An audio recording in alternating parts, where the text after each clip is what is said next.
नमस्कार मित्रों। जय सिया राम, जय हनुमान। मित्रों, Online. Welcome to our music world.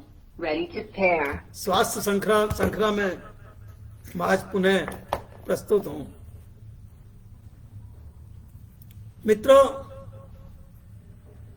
हमारे ऋषि मुनियों ने, चाहे वे चरक हों, आत्रेय हों, सुश्रुत हो या वाग्भट्ट, जिन्हें वृद्धत्रय भी कहा जाता है, उनके लिखे हुए ग्रंथ हों, वे सभी हमारे स्वास्थ्य के लिए लाभदायक हैं।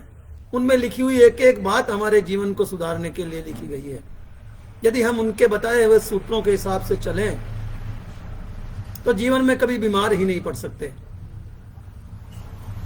लेकिन विडंबना यह है कि मनुष्य उस हिसाब से चल नहीं सकता, उन नियमों पर चल ही नहीं सकता। ये गृहस्थी का उलझन ऐसी है, परिवार की उलझन ऐसी है कि इसमें अनेकों रुकावटें आती है और हम हमारे मार्ग से भटक जाते हैं। लेकिन फिर भी मित्रों, जहां तक हो सके, जितना हो सके, इन सूत्रों को अपनाना चाहिए और जीवन को स्वस्थ बनाना चाहिए।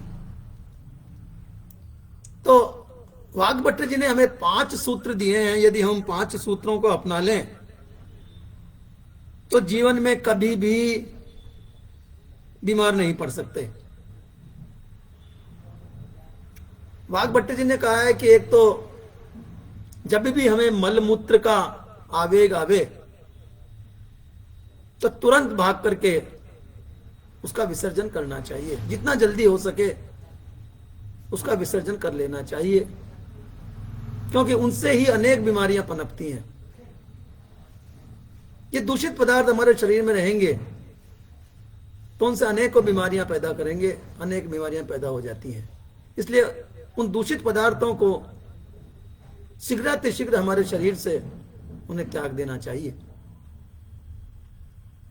उनका पहला सूत्र है कि हम जिस भोजन को पकाते हैं उस भोजन में पकते समय सूर्य की रोशनी और प्राकृतिक हवा का संयोग मिलना चाहिए। एक तो सूर्य का प्रकाश मिलना चाहिए, एक प्राकृतिक हवा उसके साथ मिलनी चाहिए। सूर्य के प्रकाश का अर्थात ये नहीं है कि आप धूप में बैठ करके खाना बनाएं। सूर्य का प्रकाश वो है जो कृत्रिम प्रकाश न हो, बिजली का प्रकाश न हो, दीपक का प्रकाश न हो। ऐसे प्रकाश में जो खाना बनता है वो सर्वोत्तम खाना होता है। और हवा जिस खाने में लगती है, प्राकृतिक हवा जिस खाने के साथ सम्मिलित होती है, वो खाना भी स्वादिष्ट बनता है, गुणकारी बनता है। आज के युग में यदि हम देखें तो प्रेशर कुकर में बना हुआ खाना इनके बताए हुए सूत्र से बिल्कुल विपरीत है। ना उसमें सूर्य का प्रकाश समाहित हो रहा है, ना प्राकृतिक हवा समाहित हो रही है। तो मित्रों, जहां तक हो सके प्रेशर कुकर के खाने से बचना चाहिए। और इसी प्रकार से माइक्रोवेव का खाना, फ्रिज में रखा हुआ खाना, इनसे हमें जितना हो सके बचना चाहिए। मैं तो कहता हूं 100% बचना चाहिए। तो हमारे स्वास्थ्य का कोई बाल बांका नहीं कर सकता। वो खाना जो है हमारे लिए विशुद्ध खाना होगा और हमारे शरीर को पुष्टिदायक होगा, हमारे शरीर को पुष्ट बनाएगा। दूसरा सूत्र है कि भोजन पकने के पश्चात 48 मिनट के अंदर अंदर, या यूं समझ लीजिए 50 मिनट के अंदर अंदर उस भोजन को ग्रहण कर लेना चाहिए। उससे अधिक समय में जब भोजन पका हुआ रहता है तो वो दूषित होना प्रारंभ हो जाता है और वो हमारे स्वास्थ्य के लिए हानिकारक होता है। उसको खाने से हमारे जोड़ों में दर्द हो जाता है, उसको खाने से हमें वीकनेस आती है, हमारे शरीर के जितने भी तंतु हैं उनको वो क्षतिग्रस्त करता है।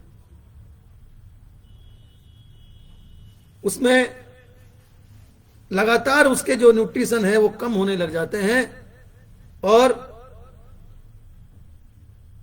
2 घंटे बाद उसमें न्यूट्रिशन रह जाएंगे शून्य। इसलिए 24 घंटे बाद तो भोजन करना ही नहीं चाहिए। जो भोजन 24 घंटे पश्चात यदि आप ठंडा भोजन करते हैं तो उसमें न्यूट्रिशन शून्य हो जाता है, कुछ नहीं बचता उसमें। वो खाना खाएं या न खाएं बराबर है, सिर्फ पेट भरने के लिए खाना खा सकते हैं, बाकी वो शरीर के लिए किसी प्रकार से लाभदायक नहीं होता है। तीसरा सूत्र है कि गेहूं का आटा 15 दिन से अधिक पुराना न हो और मोटा आटा, मोटे अनाज का आटा, बाजरा, मक्का, ये जो है वो 7 दिन से अधिक पुराने ना हो। आप इतना ही आटा पिसवाएं या इतना ही आटा खरीदें गेहूं का, जो कि 15 दिन में समाप्त हो जाना चाहिए। और मोटे अनाज का आटा, बाजरा वगैरह, मक्का वगैरह, ज्वार वगैरह ये है, इन्हें आप इतना ही खरीदें जो कि 7 दिन के अंदर अंदर खत्म हो जाए। इसके पश्चात वो खराब होने लगता है, उसमें कीड़े पड़ने लग जाते हैं, उसकी पौष्टिक ताकत समाप्त होने लग जाती है। चौथा सूत्र है कि 60 वर्ष के पश्चात, 60 वर्ष तक, 18 वर्ष से लेकर के 60 वर्ष तक मनुष्य को खूब मेहनत करनी चाहिए। मनुष्य जितनी ज्यादा मेहनत करेगा उतना ही वो स्वस्थ रहेगा। यह सूत्र है 18 साल से लेकर के 60 वर्ष की आयु तक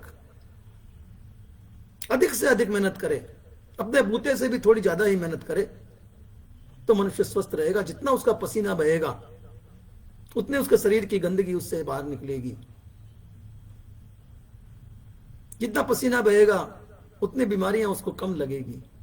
आज लोग पसीना बहाने के लिए जिम जाते हैं, दौड़ लगाते हैं, व्यायाम करते हैं, लेकिन यदि मेहनत का कार्य करें तो वैसे ही बीमारियों से दूर रहेगा।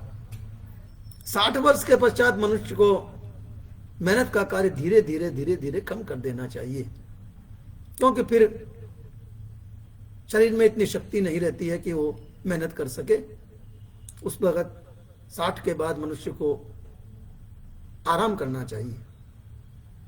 और मनुष्य, और जो बच्चा होता है 18 साल से कम उम्र का, उसे भी मेहनत तो करनी चाहिए, लेकिन वो मेहनत करनी चाहिए जैसे खेलना है, आउटडोर खेल खेले, खेल में थोड़ा पसीना बहाए, मेहनत करे। वो मेहनत ही 18 साल तक की बच्चे को पनपने में, बच्चे का डेवलपमेंट होने में सहायक होता है। 18 साल तक के बच्चे को अन्न उत्पादक मेहनत करनी चाहिए, जिसमें उत्पादकता न हो, जिस मेहनत से किसी तरह का उत्पादन न होता हो, ऐसी मेहनत बच्चे को करनी चाहिए 18 साल तक की उम्र तक। उसमें कबड्डी खेलना है, वॉलीबॉल खेलना है, खो खो खेलना है, दौड़ लगाना है, कई मैदानी खेल हैं जिनके द्वारा बालक को मेहनत उसकी पूरी हो जाती है, उसका कोटा पूरा हो जाता है। और 18 साल के पश्चात मनुष्य को उत्पादक मेहनत करनी चाहिए, जिससे कि उत्पादन पैदा हो। जिस मेहनत से उत्पादन हो, कैसा भी कार्य हो, यदि उस उत्पादन वाला कार्य करता है मनुष्य, तो उसमें उसका श्रम जो है वो सफल भी होता है, प्रसन्नता भी होती है और उसका पसीना भी बहता है।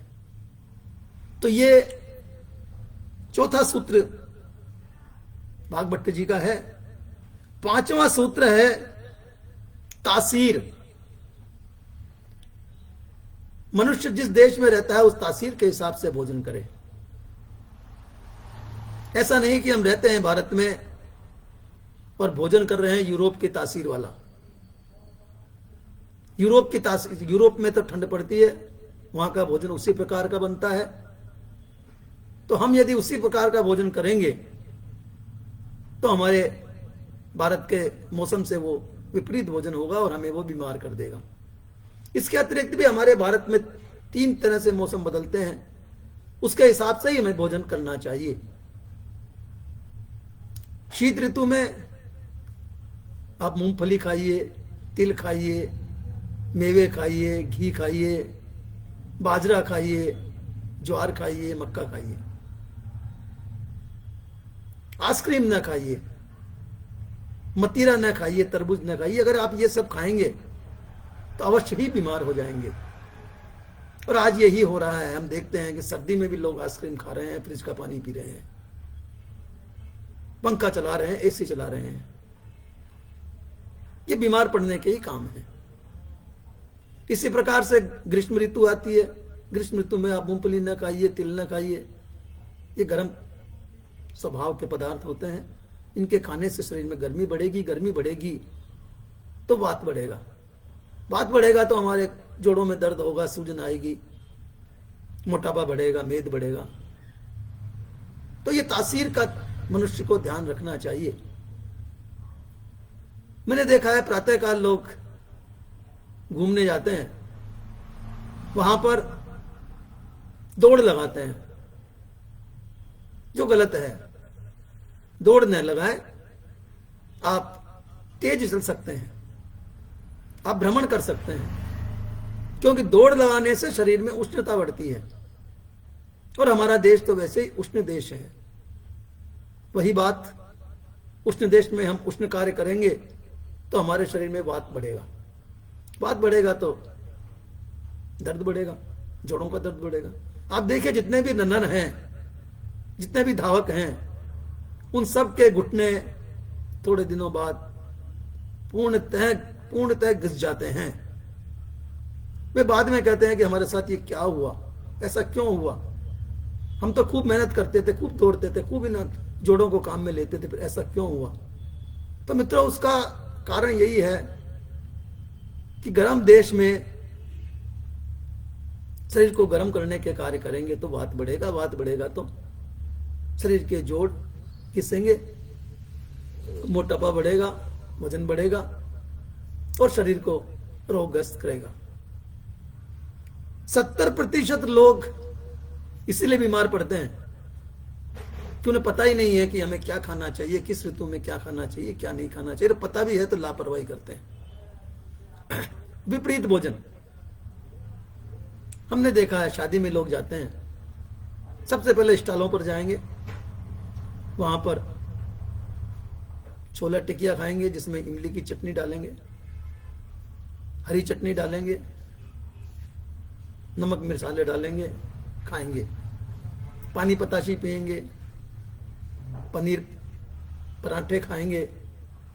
उसके पश्चात खाने के तरफ जाएंगे, खाना खाएंगे और खाने के बाद में वे दही बड़ा खा लेंगे जिसमें भी जो है इमली की चटनी डाल लेंगे।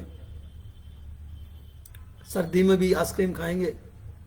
उसके पश्चात भी सबसे बड़ी बात देखिए कि सब कुछ खाने के बाद में इमली की चटनी 2 बार खा ली, दही खा लिया, छोले खा लिए, और जाते जाते जब उनको नजर पड़ी कि अरे यार दूध भी, यहाँ तो दूध कढ़ाई में दूध भी उठ रहा है, गरम गरम जलेबी भी है, तो वे जाते जाते 1 कुल्हड़ दूध का और जलेबी खा लेते हैं। अब बताइए, आपने दही भी खाया है, इमली की चटनी भी खाई है और ऊपर से दूध भी खाया है, पिया है। ये विपरीत भोजन है। ये विपरीत भोजन हमारे शरीर में जाकर के एक दूसरे से युद्ध करते हैं, पच नहीं पाते हैं। घर आते हैं आप, 1 घंटे बाद ही आपको एसिडिटी होती है, सीने में जलन हो जाती है, खट्टी डकारें आना शुरू हो जाता है पेट में। जब दोनों भोजन आपस में लड़ते हैं तो पेट दर्द भी प्रारंभ हो जाता है, उल्टी दस्त प्रारंभ हो जाते हैं। और प्रातः जब आप किसी डॉक्टर के पास जाते हैं तो वहां आपको पता लगता है कि फूड पॉइजनिंग हो गया। अब फूड पॉइजनिंग हो गया, वैसे फूड पॉइजनिंग तो तब होना चाहिए जबकि आप सड़ा हुआ खाना खाएं, लेकिन ठीक है, मान लीजिए दोनों भोजन को टकराने से पॉइजन बन गया, तब फंस गए आप। तब आप 2 दिन अस्पताल में रहिए, ग्लूकोज चढ़वाइए, दवाइयां लीजिए, एंटीबायोटिक लीजिए और अपने स्वास्थ्य को मिट्टी में मिला लीजिए। तो मित्रों, इस तरह से भोजन की तासीर का हमें ध्यान रखना चाहिए। यदि हम भोजन ऋतु के तासीर के हिसाब से खाएं, विपरीत भोजन न करें। यदि आपने दही खाया है, इमली खाई है, टमाटर खाया है, नींबू खाया है, बस यहीं पर आप स्थगित हो जाइए, फिर दूध की तरफ न जाइए। यदि आपको दूध पीना है, जलेबी खानी है, तो फिर इमली की चटनी की तरफ न जाइए, दही बड़े की तरफ न जाइए। खाना खाइए, दूध पीजिए, घर आ जाइए। तो ये कुछ बातें हैं जो हमारे ऋषि मुनियों ने हमारे लिए कुछ सूत्र लिखे हैं। भोजन करने के बाद में आप बाईं करवट लेट जाइए। बाईं करवट लेटेंगे तो ना तो आपको एसिडिटी होगी, ना आपके गैस बनेगी, और न खाना पचने में आपको किस तरह का विलंब होगा। आपका खाना भी आसानी से पच जाएगा। खाना खा के सीधे कभी न लेटिए और दाएं कभी भी न लेटिए। आप जो ही दाएं लेटेंगे आपको एसिडिटी बनना प्रारंभ हो जाएगा, आपको गैस बनना प्रारंभ हो जाएगा। तो मित्रों, कुछ बातें हैं जो हमारे ऋषि मुनियों द्वारा, छोटी छोटी बातें हैं जिनको हम अगर ध्यान में रखें तो स्वस्थ और निरोग रह सकते हैं। हमें किसी प्रकार की बीमारी नहीं घेरेगी। आज बस इतना ही। आपको ये आज का वीडियो अच्छा लगे तो इसे शेयर कीजिए, जिससे कि और लोगों को भी इसका लाभ मिल सके। लाइक कीजिए, कमेंट्स कीजिए। यदि इसमें कुछ कमी रह गई है तो आप मुझे कमेंट्स करके बता सकते हैं, जिससे कि मैं अगले वीडियोज में उन कमियों को दूर कर सकूं। और YouTube पर आप देख रहे हैं तो इसे सब्सक्राइब भी कीजिए, बेल आइकन को दबा करके इसे फॉलो भी कीजिए। नमस्कार, आज बस इतना ही। कल फिर मिलते हैं इसी पटल पर, इसी समय। नमस्कार, जय सिया राम, जय हनुमान। तब तक के लिए विदा।